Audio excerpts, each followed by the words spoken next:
আবারও আমাদের পশ্চিমবঙ্গে অনির্দিষ্টকালের জন্য বন্ধ হতে চলেছে সমস্ত আলুর কোল্ড স্টোরগুলি। উত্তরবঙ্গ থেকে শুরু করে দক্ষিণবঙ্গের এক বা একাধিক আলুর কোল্ড স্টোরগুলি।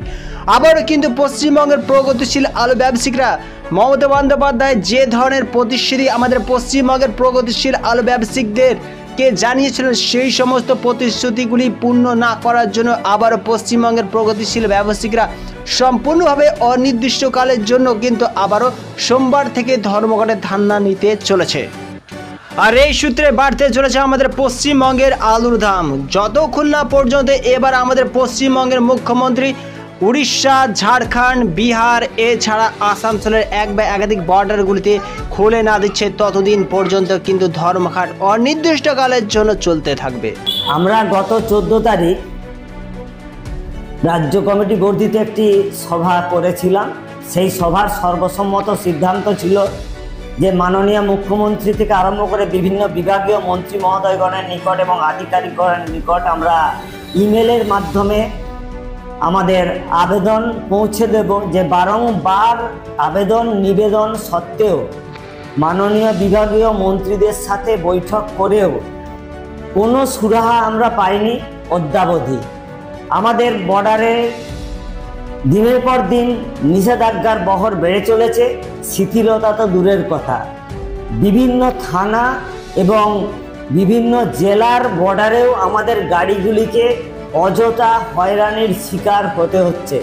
এমতাবস্থায় রাজ্যের অভ্যন্তরেও আলু সরবরাহের ক্ষেত্রে এই ধরনের বিধিনিষেধের সম্মুখীন হতে গিয়ে নাকানি চোবানি খাচ্ছেন আমাদের ব্যবসায়ীরা। আমরা কি সবাই পাচারকারী? আমরা কি সবাই কালোবাজারি? আমরা কি সবাই মজুদদার? আমরা কি সবাই মুনাফাখোর? আমরা তো স্বাধীনভাবে ব্যবসা করতে চাই, তো সেখানে যদি প্রতি পদে পদে আমাদেরকে বাধার সম্মুখীন হতে হয়, তাহলে ধরে নিতে হয় যে আমাদেরকে ব্যবসা বন্ধ করতে বাধ্য করা হচ্ছে। সেই বিধায়ে আমরা মাননীয় মন্ত্রী মহোদয়গণের মাধ্যমে সিঙ্গুরে কিষাণ মান্ডিতে একটি সভায় প্রতিশ্রুতিবদ্ধ হয়েছিলাম যে আমরা কোয়ালিটি অনুযায়ী 23 টাকা থেকে 25 টাকার মধ্যে আলু সরবরাহ করব কোল্ড স্টোরেজের শেড থেকে এবং আগামী নভেম্বর মাস পর্যন্ত। সেই প্রতিশ্রুতি দেওয়ার পরেও আমরা অদ্যাবধি কোনো সদুত্তর পাইনি।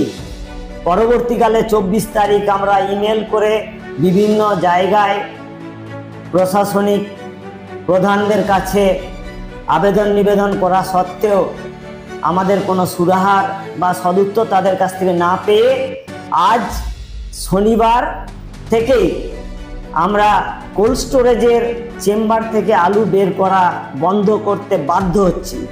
অর্থাৎ আমরা আজ থেকে কেনা বেচা বন্ধ করে কর্মবিরতির পথে নামতে বাধ্য হচ্ছি। এর দায় কি শুধু আমাদের? সংশ্লিষ্ট মহল আমাদের সাথে কোনো রকম আলাপ আলোচনা না করে আমাদেরকে কোন জায়গায় ঠেলে দিচ্ছেন? আজকে মিদনাপুরের বাঁকুড়ার একটা বৃহৎ অংশের যে K22 আলু, সেই K22 আলু বাংলার কোন মার্কেটে বিক্রি হয় কেউ একটু সদুত্তর দিতে পারবেন? এটা শুধুমাত্র ভিন রাজ্যেই বিক্রয় হয়।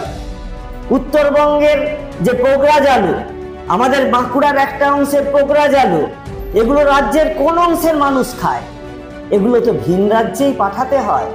আবার কলকাতার বাবুদের জন্য যে ডালা আলু তৈরি হয়, তার যে মাঝলা আলু, মাঝারি আলু, ক্যাঁটি আলু, এগুলোও তো ভিন রাজ্যে আমাদেরকে পাঠাতে হয়। তাহলে এগুলো যদি পাঠানোর ওপরে নিষেধাজ্ঞা বহাল থাকে, বছরের প্রথম থেকে কেন বলা হলো না? বছরের প্রথম থেকে কেন একটা সুনির্দিষ্ট নীতি নির্দেশিকা আমাদের জন্য দেয়া হলো না যে আপনারা ভিন রাজ্যে আলু পাঠাতে পারবেন না? সেই মতো আমরা ভিন রাজ্যে পাঠাতাম না। হঠাৎ করে মাঝপথে কোনো কিছু আলাপ আলোচনা ব্যতি রেখে যদি ভিন রাজ্যে আলু পাঠানোটা বন্ধ করে দেওয়া হয়, সেটাকে চোরাচালান আখ্যা দেওয়া হয়, পুলিশি নির্যাতন করা হয়, তাহলে আমরা যাব কোথায়? ভিন রাজ্যের মার্কেটে যে লক্ষ লক্ষ কোটি কোটি টাকা এই আলু ব্যবসায়ীদের পড়ে রইল, সেই টাকা আদায়ের দায়িত্ব কে নেবেন? বিভিন্ন প্রশ্নের সম্মুখীন হয়ে আমরা আজকে এই কর্মবিরতিতে যেতে চাইনি, আমরা বাধ্য হয়েছি কর্মবিরতিতে যাওয়ার জন্য। এবং আমাদের যে ব্যবসায়িক যে নির্যাতনের শিকার হতে হচ্ছে প্রত্যেকটি থানাতে, আমরা কাজেই আমাদের বেদনার কথা আমাদের কর্মবিরতির মাধ্যমে জানানো ছাড়া আর কোনো পথ পাইনি, কেননা গত 1 মাস এর ওপর আমরা এই বিভিন্নভাবে আবেদন নিবেদন করেও কোনো সাড়া শব্দ না পেয়ে আজকে এই পথে